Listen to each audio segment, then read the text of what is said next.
and welcome to Zen Budgets. My name is Tapasya and today I'm going to be sharing how I use my Hobonichi Weeks planner for my finances. So if you're not familiar with Hobonichi, Hobonichi is a Japanese stationery company. They produce a lot of different planners, a lot of different stationery, and I am a huge fan of their products. So I've been wanting to use my Hobonichi Weeks for my finances for quite a while, but I never quite figured out how to do it until quite recently when I saw this video on the Better Half blog on how she uses her Hobonichi Weeks for her finances, and that kind of inspired me to come up with my own system, and it gave me a bunch of different ideas. So I've tweaked and played around with it until I found something that works for me, and that's what today's video is going to be all about. So without further ado, let's get right into this video. So for starters, I want to quickly just tell you where this cover is from. This is a completely vegan leather cover. It is from the company Notique, and I am absolutely in love with this color. It's their black crocodile vegan leather cover, and it has a bunch of different pockets in the back and the front, and it fits my Hobonichi Weeks perfectly. And I have the 2021 Hobonichi Techo Weeks in the color Latte, I think. And it's just like this light beige color, and I have a clear cover on it from Hobonichi as well.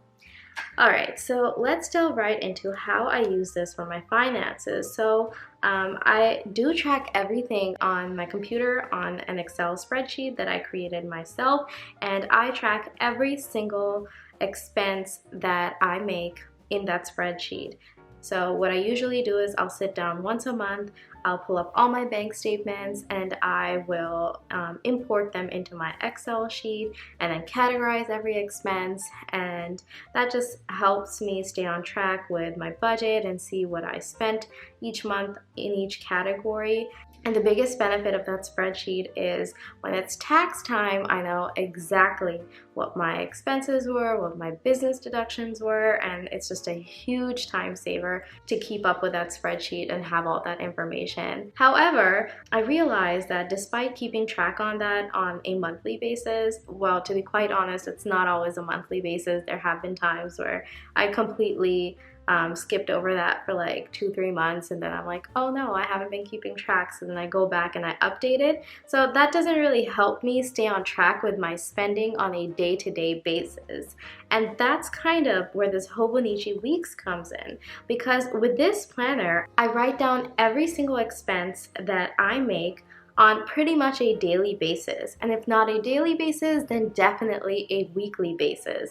And that kind of helps me stay on track in more real time, because I can adjust and see where I'm spending more, where I'm doing well, really quickly. I can really stay on top of that information in comparison to my spreadsheet, which not only takes a lot of time and effort, but it's just a slower process. So let's start off with the monthly section, and let me zoom you guys in for that. To start off with, let me show you what an empty week looks like first. So this is what an empty week looks like. You have all 7 days on the left, starting with Monday. On the right, you have this whole blank page to kind of write down whatever it is that you need to. And then on the back, you have a bunch of these blank pages with the grid. And that's just like the note section of the notebook. So what I've been doing is, first of all, anytime I spend anything, there are 4 things I write down in this planner. First, I write down which account that money was spent out of. And here I have a little cheat sheet where I have all of my accounts written down that I use. So I have purple for my checking, silver for one of my credit cards, pink for another one of my credit cards, and then I have this beige brown color for cash. So here, I write down which account it was spent from. So this is gray, so it was spent on one of my credit cards. Then I write down where I spent the money. In this case, it was Walmart. And then I write down what I spent the money on. In this case, it was a Snicker bar. And then finally, I write down the amount of that transaction, which was 88 cents. So that is the first step in my tracking system. writing down every single expense. And there are days where I forget to write something down, and there's no need to stress about it because this is more of a weekly budget. I can always come in at the end of the week and see what I spent where and just write it in. It's not really anything I stress about. So that's step one.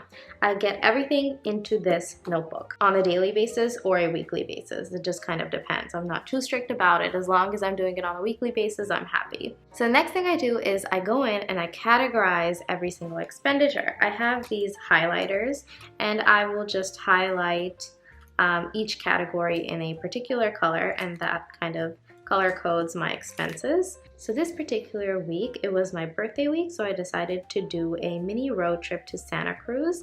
So all the money that I spent for that specific trip, I'm not going to be counting that as part of my regular budget. For example, this Roxa Cafe or this Cafe Brazil, these are technically food expenses, but since I already had money saved up for this trip, I am going to count that as solely as part of the trip money and not as a food expense for that week.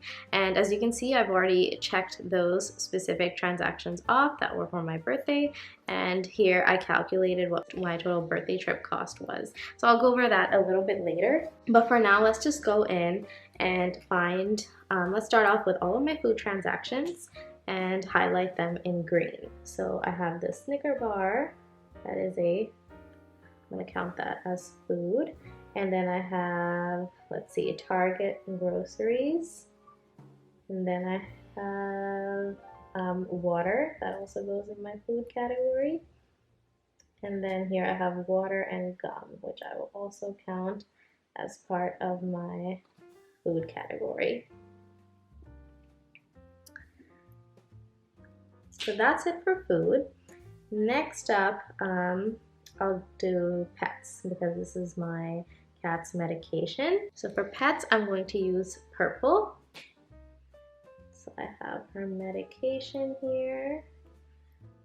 And I think that is the only expense. Next up, I'm gonna go to personal spending. And I'm gonna use pink for that. So this was just, I bought some fountain pen ink from Amazon, so personal spending. I bought some yarn, and then that's about it. I did sell something that I bought previously. I'm actually gonna go ahead and I had an old notebook that I sold, so I think I'm just gonna put that as part of personal spending because I think that would be the best option here. The only expense remaining is this withdrawal for cash, which was for my cash envelopes. So I'm just going to completely go ahead and ignore that transaction for this week because that went into my sinking funds and all sorts of other categories. So it wouldn't make sense to count that as part of one single category because the money was dispersed in several different envelopes. So now let's go ahead and total everything up. So here I have a couple of categories. So first I have birthday. Then I have food. Then I have pets. And finally I have shopping.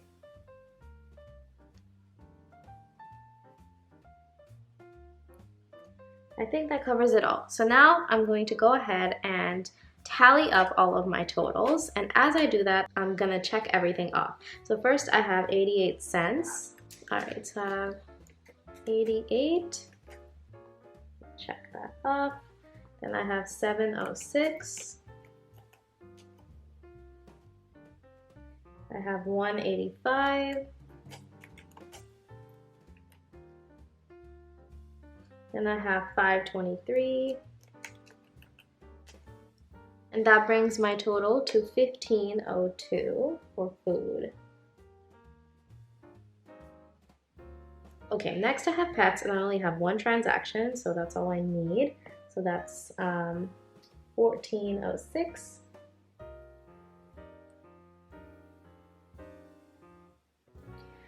And then finally, I have personal spending. For that, I have 1408.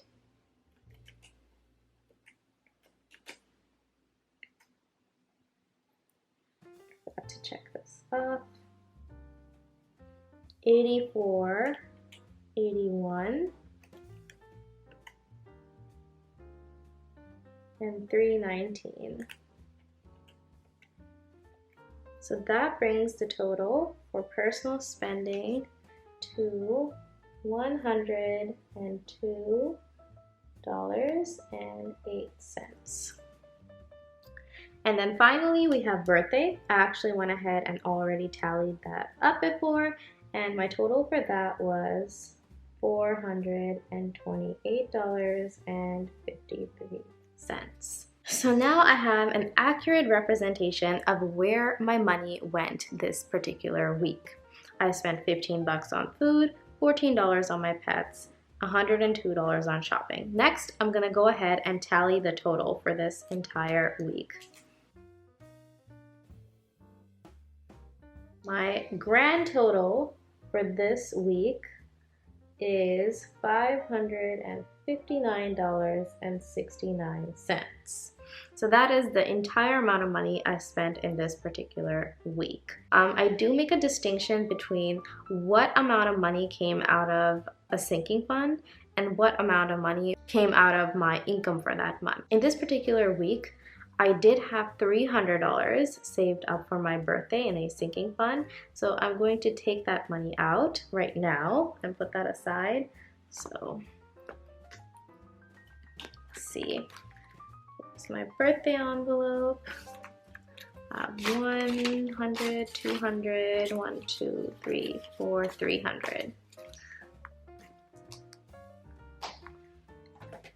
So what I'm going to do is, this is money that I have to deposit into my accounts, also out of my sinking funds for spending for that month.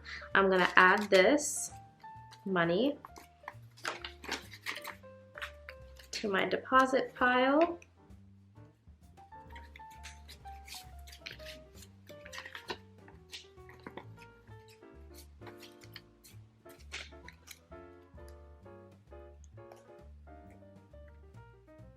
And put this in here to deposit next time I go to the bank.